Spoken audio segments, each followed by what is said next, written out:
इस हफ्ते के स्पेशल गेस्ट कार्यक्रम की इस कड़ी में आज हम ऐसी मेहमान से आपको रूबरू करा रहे हैं जो साहित्य क्षेत्र से जुड़ी है।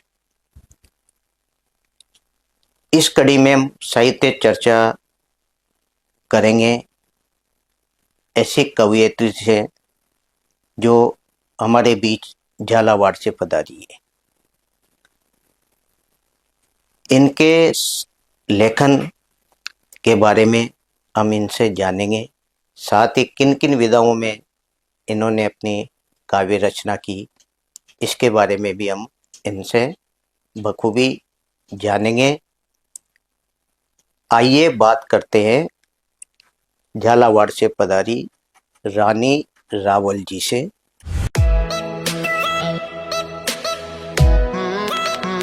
रानी जी, आपका हमारे स्टूडियो में बहुत बहुत स्वागत है। बहुत बहुत आभार सर जी कि आपने हमें आमंत्रित किया आपके चैनल पे। रानी जी, हम शुक्रिया अदा करना चाहते हैं कि आपने कीमती समय हमें दिया और झालावाड़ से हमारे बीच आप पहुंची। आप अपना परिचय हमारे दर्शकों को देंगी, बताइए आपका जीवन परिचय, आप कहाँ से हैं, शिक्षा वगैरह आपकी कहाँ हुई? मैं रानी रावल झालावाड़ से हूँ और मेरा जन्म खेराबाद रामगंज मंडी जिला कोटा में हुआ और वहीं से मैंने अपनी संपूर्ण शिक्षा प्राप्त की। मेरे पिताजी उदयलाल जी, माताजी इंदिरा देवी खेराबाद से हैं और विवाह झालावाड़ हुआ है। तो अभी हाल फिलहाल मैं झालावाड़ रहती हूँ। मेरे पति लक्ष्मण जी रावल जो कि एक अच्छे सिंगर हैं। ये मेरा परिचय। रानी जी, जो काव्य के बीज आप में कब से पड़े? काव्य में जब कक्षा 6 में अध्ययनरत थी तब मेरी मम्मी जो थे वो हमें खुद लिख के बोलते थे कि ये आप विद्यालय में बोलिए जी।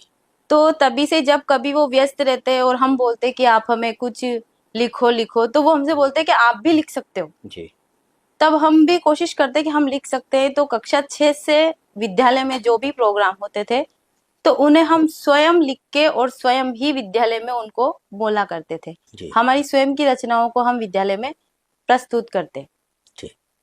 घर में ऐसा माहौल था कि साहित्य माहौल रहा हो दूर दूर तक? वैसे देखूं तो मुझसे पहले हमारे परिवार में कोई आगे पढ़ाई नहीं है जी। पढ़ाई के लिए आगे कदम बढ़ाया तो वो मैंने ही। वैसे मुझसे भी बोल दिया गया था कि चलो ठीक है अब पढ़ लिए बस, लेकिन मैंने बोला नहीं मुझे आगे और पढ़ाई करनी है। तो हमारे मम्मी पापा ने साथ दिया कि जहाँ तक आपकी इच्छा हो तब तक आप पढ़ सकते हो।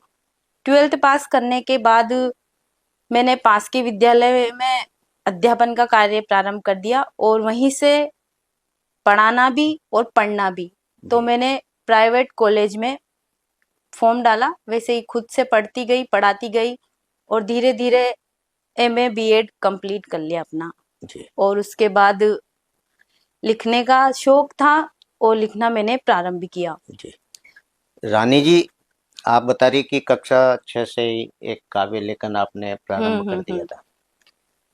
ये फला फूला कब, यानी जब आप बड़े कवियों के बीच में या साहित्यकारों के टोली के बीच में रही हो, तो ये कब से फलना शुरू हुआ है?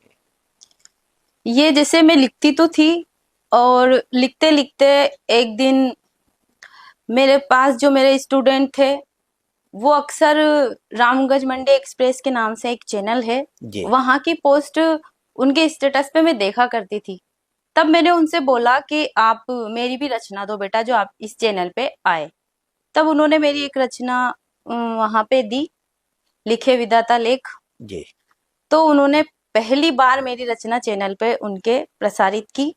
तब मैंने देखा कि सबने उसे अच्छा मुझे प्रोत्साहित किया कि ये बहुत अच्छी है। तो मैंने सोचा फिर लिखते हैं। तो शाहिद गोलू जो है वो मेरा स्टूडेंट रहा, उसने जाकिर हुसैन दो भाई हैं, उनका जो चैनल है उन्होंने मेरी पहली रचना की। और जब मैं रचनाएं लिखती तो मेरे जो कांटेक्ट में है, मेरे सभी मित्र हैं, हमारे रिश्तेदार हैं, सभी उसे अपने स्टेटस पे लगाते। तो एक कपिल मेरा भाई है, कपिल रावल जी खेराबाद में, वो उसने जब स्टेटस लगाया तब उनके किसी मित्र ने उनकी माताजी को बताया। मधु मनमोजी के नाम से वो भी रचनाएं करते हैं, वरिष्ठ साहित्यकार हैं। तो उन्होंने उस रचना को देख के मुझसे बात करना चाहा। जब हमारी बात हुई तब उन्होंने अखिल भारतीय साहित्य परिषद रामगंज मंडी से मुझे जोड़ा। जी और तभी से मैं आगे से आगे हमारी अच्छे से अच्छी जगह पे मुलाकात हुई, अच्छे अच्छे लोगों से जान पहचान हुई। चेतन जी शर्मा जी से हुई, तो उन्होंने मुझे अपने साथ बिल्कुल जहां वो जाते मुझे सभी से परिचित करवाते। प्रतिमा दीदी, प्रतिमा पुलक जी जो है वो मुझे अपने साथ ले जाते, सभी साहित्यकारों से मुलाकात करवाते। और धीरे धीरे मेरी सबसे मुलाकात हुई, कवि सम्मेलनों में हम जाने लगे, काव्य गोष्ठियों में हम जाने लगे। ऐसे करके धीरे धीरे ये साहित्य का दौर आगे बढ़ता रहा। जी रानी जी, साहित्य लेखन जो विधा है उसमें ऐसा माना जाता है कि एक साहित्य गुरु भी होता है। तो आपने भी किसी गुरु को चुना ताकि कुछ रचनाएं आपने लिखी हो, वो दुरुस्त की हो? मैंने जैसे अखिल भारतीय साहित्य परिषद रामगंज मंडी से मैं जुड़ी, वहां पे अंजनी कुमार जी शर्मा, जी वैसे तो सब मेरी रचनाओं की तारीफ करते, तो यूं मानते जैसे चने की झाड़ पे चढ़ा रहे हो और अपन चढ़ते जा रहे हैं, ऐसा माना जाता है। तो वो शख्स ऐसे थे, उनके अंदर ये गुण अच्छा है कि मैं उनको प्रणाम करती हूँ और मैं दिल से गुरु भी मानती हूँ जी कि वो मुझे सबके सामने नहीं कुछ कहते, वो मैं अभी बता रही हूँ सबको, जी पर वो मुझे पर्सनली बताते कि इसमें ये गलती है, इसमें ये गलती है। तो मुझे अच्छा लगता, मैं बुरा नहीं मानती उस बात का, और मैं उससे उनसे कुछ सीखती कि हाँ मुझ में ये गलती है तो मैं उसे सुधारूं।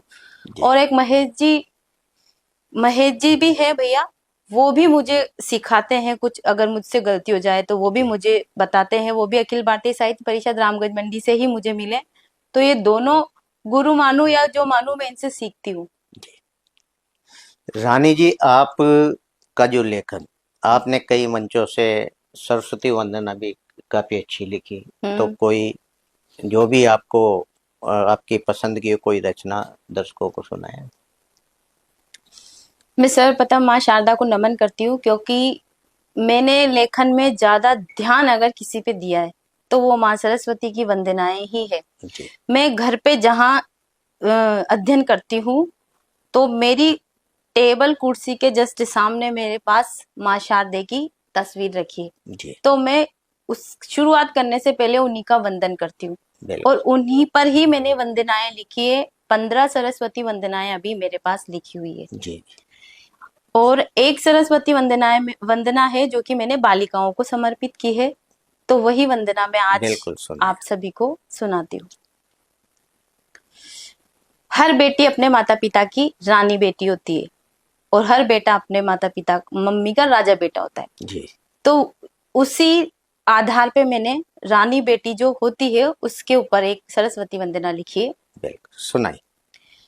वंदन करे आपकी बिटिया रानी, सुन लो माँ सुन लो ये मेरी जुबानी। वंदन करे आपकी बिटिया रानी, सुन लो माँ सुन लो ये मेरी जुबानी।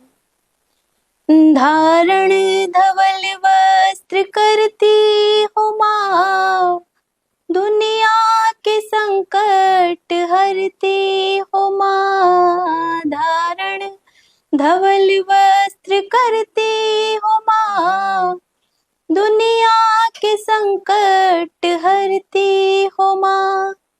दे देना हमको भी कोई निशानी, सुन लो माँ सुन लो ये मेरी जुबानी।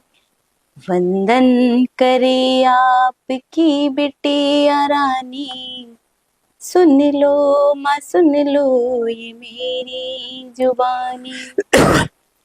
वीणा के स्वर तीनों लोकों में बाजे, स्वर्णिम मुकुट माँ के सर पर विराजे, वीणा के स्वर तीनों लोकों में बाजे। स्वर्णिम मुकुट माँ के सर पर विराजे, हंस सवारी करो महारानी। सुन लो माँ सुन लो ये मेरी जुबानी, वंदन करे आपकी बिटिया रानी। सुन लो माँ सुन लो ये मेरी जुबानी, चरणों में बैठी तेरी दासी हूँ मैं, दूर नहीं माँ तेरे पास हूँ मैं। चरणों में बैठी तेरी दासी हूँ मैं, दूर नहीं माँ तेरे पास हूँ मैं। जानेगी दुनिया वो रीत पुरानी, सुन लो माँ सुन लो ये मेरी जुबानी, वंदन करे आपकी बिटिया रानी। सुन लो माँ सुन लो ये मेरी जुबानी। बहुत सुंदर रानी जी, बहुत अच्छी। वास्तव में सरस्वती वंदना आपने जो सुनाई वो दर्शकों को जरूर पसंद आएगी। धन्यवाद सर। रानी जी, सबसे पहली कविता आपने कब लिखी जिससे आपको आपकी मतलब अपनी ऊंचाई आपको नजर आई? मैंने जब आए दिन ये से केस देखते हैं अपन, नाबालिगों के साथ गलत होता है, तो जी उस पर मैंने जब से लिखना शुरू किया तब से एक रचना लिखे विधाता लेख मैंने बोला था, वो मैंने दी। तब से उस रचना को ऊंचाई मिली और उसके पीछे पीछे मेरे सारे रचनाएं उसके पीछे चली। जी। रानी जी, किन किन विधाओं में आपने अपना सृजन किया, जैसे कोई गजल या कोई अन्य? मैंने कविताएं लिखी, गीत लिखे, गजल लिखे, भजन लिखे और आलेख, लघु कथा, कहानी, इन सब तरीके की रचनाएं हमारी रचनाओं में सम्मिलित है। जी। आप बता रही हैं कि आपने जब पहली रचना जिसने आपको ऊंचाइयों तक पहुंचाया, तो उसकी चंद लाइनें हो सुनाए। जी। पहली रचना जो मेरी लिखे विधाता लेख, उसमें यूं मानो कि मैंने ईश्वर से थोड़ा ये बोला है कि अच्छा नहीं किया आपने ऐसा भाग्य लिख के बेटी का, जी तो थोड़ा नाराजगी ईश्वर से हमने जताई है उसमें। जी जैसे सुना है सबकी किस्मत को वो स्वयं विधाता लिखते हैं, सुना है सबकी किस्मत को वो स्वयं विधाता लिखते हैं, उन मासूम बच्चियों की किस्मत ऐसी क्यों लिखते हैं, उन मासूम बच्चियों की किस्मत ऐसी क्यों लिखते हो। जब कलम हाथ में ली होगी कुछ तो मन में सोचा होगा, ना सोचा था ऊपर वाले ऐसा भी भाग्य लिखा होगा। जब कलम हाथ में ली होगी कुछ तो मन में सोचा होगा, ना सोचा था ऊपर वाले ऐसा भी भाग्य लिखा होगा। जी। जब कन्या भ्रूण में मर जाए ये बात हमें मंजूर नहीं, जब कन्या भ्रूण में मर जाए ये बात हमें मंजूर नहीं, कुकर्मी को सही सजा मिले ऐसा तो बना दस्तूर नहीं, कुकर्मी को सही सजा मिले ऐसा तो बना दस्तूर नहीं। गर भाग्य लिखो मुझ बेटी का, गर भाग्य लिखो मुझ बेटी का इतनी सी कृपा मैं चाहूं, गर भाग्य लिखो मुझ बेटी का इतनी सी कृपा मैं चाहूं, ना जन्म मिले अबला का मुझे चाहे मैं भ्रूण में मर जाऊं, चाहे मैं भ्रूण में मर जाऊं। बहुत सुंदर। ये पहली कविता थी आपकी जिसने आपको ऊंचाइयों जो तक पहुंचाया। प्रकाशित हुई सर्वप्रथम, जी, जी, ये मेरी पहली रचना है। रानी जी, आप बता रही हैं कि मैंने गजलें लिखी, लेख लिखे, लघु कथाएं लिखी, तो जब ये कभी पत्र पत्रिकाओं में या किसी चैनल में जब प्रकाशन या प्रकाशित होती, तब कैसा लगा था आपको प्रथम बार? मुझे बहुत अच्छा लगा, और जैसे सभी ने मुझे बोला ना कि बहुत अच्छा है, तब मुझे लगा कि हाँ मैं कुछ और अच्छा कर सकती हूँ। और जी जो मुझे सुनते हैं, जो मुझे अप्रिशिएट करते हैं, जो मेरा मनोबल बढ़ाते हैं, उन्हें मैं आज दिल से आभार व्यक्त करती हूँ इस चैनल के माध्यम से, और वो ही है जिनकी वजह से मैं आगे से आगे रचना कर पाती हूँ। जी। रानी जी, आप बता रही हैं कि जब लिखना प्रारंभ किया धीरे धीरे आपको सहयोगी मिलते रहे और काव्य गोष्ठियों तक आप पहुंची, जी। साहित्य मंचन तक आप हम्म। पहुंची। तब जब प्रथम बार लेखनी अपनी होती है वो एक दबके पड़ी रहती है। जब मंच के पे कई साहित्यकारों की टोलियों के बीच आपकी रचनाएं पहुंचती है तो कहाँ कहाँ तो आपने काव्य गोष्ठियों में भाग लिया, और जब लिया तो कैसा उन लोगों के बीच, क्योंकि सब सीनियर्स होते हैं, हाँ तो हाँ कैसा बिल्कुल। एक अनुभव था आपका उस समय? जब मैं विद्यालय में अध्ययन करती थी तब मैं विद्यालय में मुझे कोई डर नहीं था, कोई झिझक नहीं थी। पहली बार तो होता है, पहली बार डर सबको होता है। पहली बार जब मंच पे चढ़ते हैं तो ये सोचते हैं कि झट से कब अपनी रचना पूरी हो जाए। या विद्यालयों में जब आयोजन होते थे तो वहाँ जो संचालन करते थे हमारे अध्यापक, वो पहले से बोलते थे कि इसके बाद इसका नंबर आने वाला है। जी तो बस एक अंदर से ऐसा डर होता है कि अब अपना नंबर आएगा, वो दिल की धड़कनें तेज हो जाना। जी फिर मंच पे जाके झट से बगैर सांस लिए अपनी रचना पूरी करके स्थान ग्रहण कर लेना, जैसे गंगा जी ना के आगे हो। उसके बाद से काफी समय बाद मुझे जब मंच पे बोलने का अवसर प्राप्त हुआ, वो मेरे पति का सहयोग था कि मैं मंच पे चढ़ी। जी वो सिंगर है, वो भजन गायक है, उन्हें मंच पे अक्सर जाना ही होता है। तो खैराबाद में जब गणपति विसर्जन से पहले एक दिन पहले वहां पे प्रोग्राम था, साल भर पहले, जी तब उन्होंने बोला कि आपका ही गांव है, यहाँ काय का डर है, आपको एक रचना यहाँ पे प्रस्तुत करनी है। तब मैंने वहां पे एक रचना प्रस्तुत की। तब मेरा थोड़ा सा गला भर गया था, क्योंकि पहली बार जब बोलते हैं तो ऐसा लगता है ना, इतने लोगों की भीड़ में कुछ चीज समझ में नहीं आता है कि क्या करें। तो उस वक्त थोड़ा ऐसा लगा। फिर धीरे धीरे हमारे यहाँ हरिश्चंद्र लाइब्रेरी है जी झालावाड़ में, राजकीय, वहां पे हमारे कैलाश जी राव साहब हैं। वैसे लगने में वो हमारे चाचा ससुर जी लगते हैं, लेकिन वो मुझे अपनी बेटी की तरह मानते हैं कि जी तू मेरी बेटी है बेटा। तो आगे से आगे वो मुझे बोलने के लिए प्रेरित करते हैं, आगे से आगे वो मेरे डर को समाप्त करते हैं, यूं मानो। तो उसी वक्त उस लाइब्रेरी में ही मेरा सारा डर खत्म हो गया। जी आप बता रही थी कि अ, जैसे आप अंता में भी आपने हाँ, साझा अंता, किया, अंता में किया। और जैसे रामगंज मंडी में भी आप जो साहित्य जो संगोष्ठियां होती है उसमें आपने शामिल हुआ, तो वहाँ जैसे वरिष्ठ साहित्यकार रचनाकार मिलते हैं, हम्म। तो कैसा उनसे कुछ सीख मिली आपको? जी बिल्कुल, उनसे सीख मिलती है। वो जो हम में जो कमियां होती है, हम छोटे होते हैं, वो जब बड़ों से सुनते हैं सीखते हैं तो हमें लगता है कि हमें भी अपने में इस तरह का सुधार करना चाहिए। जी अच्छे, जैसे अंता में हम गए, वहां पे हमने देखा तो उस वक्त मेरे पास हाड़ोती की एक भी रचना नहीं थी, और वहां पे हाड़ोती का ही पूरा ये था। तब हमने हिंदी में रचनाएं प्रस्तुत की अपनी, लेकिन वहां से आने के बाद मैंने हाड़ोती में रचनाएं लिखी है। जो जी मेरी माताजी ने बचपन में हमें लिखाई थी, उसमें कुछ बदलाव करके उसको हमने पूरा किया। तो हाड़ोती में भी रचना करना मैंने अंता के वहां के कवि सम्मेलन से सीखा। जी और अब आगे जैसे जाएंगे वैसे सीखते जाएंगे। और जी आप साहित्य संगोष्ठियों में भी जाती है, तो कहीं कोई आपकी कोई बड़ी उपलब्धि, कोई आपको पुरस्कार मिले हों, दर्शकों को साझा करें? मुझे जैसे साहित्य सचेतना मंच से अक्सर हमें पुरस्कार मिलते रहते हैं। जी जी और पहली जो मुझे पुरस्कार मिला वो गिरधारी लाल मालव जी के स्मृति में हम गए। अंता वहां में। अंता में जो हमने वहां पे काव्य जो सृजन किया था वो वहां पे प्रस्तुत किया, तब मुझे पहली बार वहां से मिला। तब मुझे वास्तव में बहुत प्रसन्नता हुई। उसके बाद छोटे मोटे हमारे जो काव्य गोष्ठी होती है वहां से स्मृति प्रमाण पत्र और ये सब मिलते हैं, तो अच्छा लगता है सर। जी जाते जाते कोई कविता हो आपके पास, सुना के जाए दर्शकों? ठीक है सर, एक हाँ गीत ये बता सुना, सकते हैं। हाँ ये सुनाया। ये होली पर्व है अपना, इसे हंस कर मनाना है, बुरा ना मानना होली है से कहते जाना है।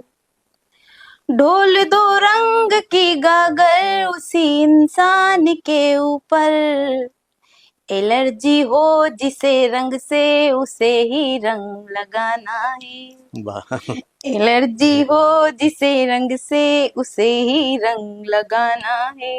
ये मैंने 4 पंक्तियां जी, होली के जी। पर्व पे लिखी थी।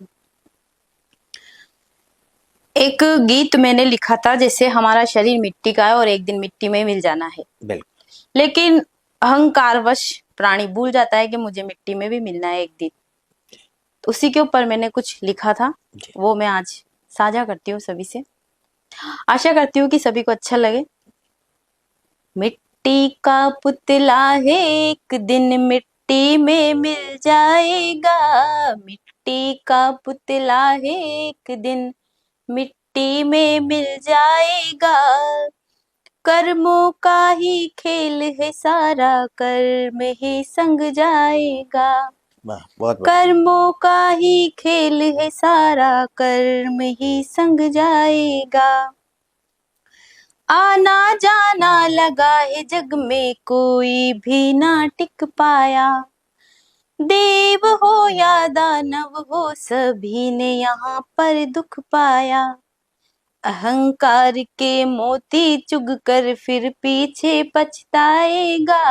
अहंकार के मोती चुग कर फिर पीछे पछताएगा।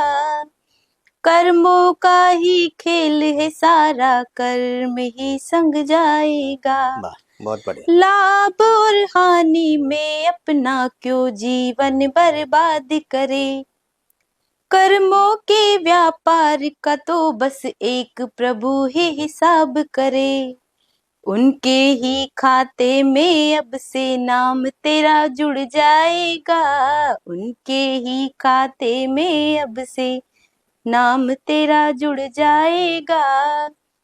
कर्मों का ही खेल है सारा, कर्म ही संग जाएगा। मकड़ी का एक जाल है जीवन, निकलना मुश्किल हो जाता। संकट में हम देखे तो जो खास है वो पीछे जाता। मोह माया में फंस कर एक दिन तिल तिल यूं मर जाएगा। मोह माया में फंस कर एक दिन तिल तिल यूं मर जाएगा। कर्मों का ही खेल है सारा, कर्म ही संग जाएगा। कर्मों का ही खेल है सारा, कर्म ही संग जाएगा। बहुत सुंदर। ये थी हमारे साथ इस हफ्ते की स्पेशल गेस्ट, झालावाड़ से पधारी रानी रावल जी। रानी रावल जी का जो लेखन यानी इनकी काव्य विधा है वो बहुत उत्कृष्ट है, और इनका मानना है कि इनकी जो काव्य रचनाओं की एक पुस्तक जल्दी ही पाठकों के बीच में होगी, और निरंतर ये काव्य गोष्ठियों में जाती रहती हैं और अपना लेखन आगे बढ़ाती रही। इस हफ्ते की स्पेशल गेस्ट थी ये। अगले हफ्ते हम एक नई सक्सेस से रूबरू होंगे। नमस्कार। धन्यवाद।